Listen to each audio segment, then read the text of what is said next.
అందరికీ నమస్కారం. నేను నిన్న ప్రెస్ మీట్ గురించి మాట్లాడాలనుకుంటున్నాను.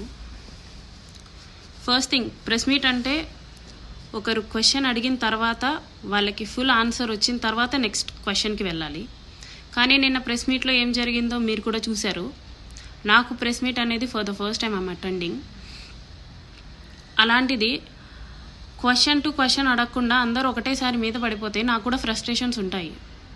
నేను బాధించబడ్డాను, నాకు కూడా ఫ్రస్ట్రేషన్స్ ఉంటాయి.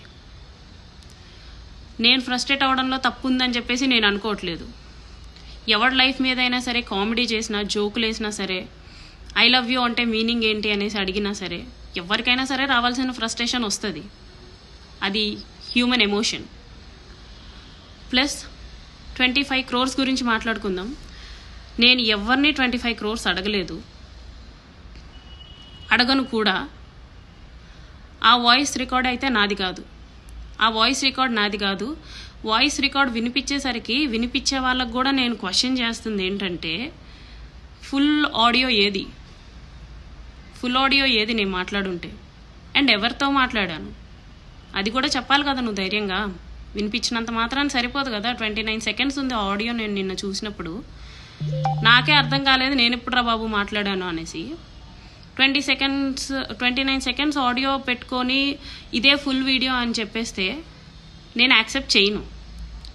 ఆ ఆడియోలో ఏముంది, నేను ఇలా అడిగానండి అనేసి ఎవరికో చెప్పటం ఉంది. నేను ఎవరిని అడిగాను? ఆ ఫుల్ ఆడియో ఏది నేను మాట్లాడుంటే? ఆ ఫుల్ ఆడియో పెట్టాలి కదా. నేను పెడుతున్నాను కదా, తాతంశెట్టి నాగేంద్ర గారు ఇలా మాట్లాడారండి శ్రీధర్ గురించి అనేసి. మీరు కూడా ఫుల్ ఆడియో రిలీజ్ చేయాల్సింది, నాట్ జస్ట్ 29 seconds. అది నా వాయిసే కాదు.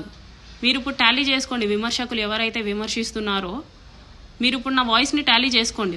1కి 10 సార్లు విమర్శించే వాళ్ళు చెక్ చేసుకొని మాట్లాడండి.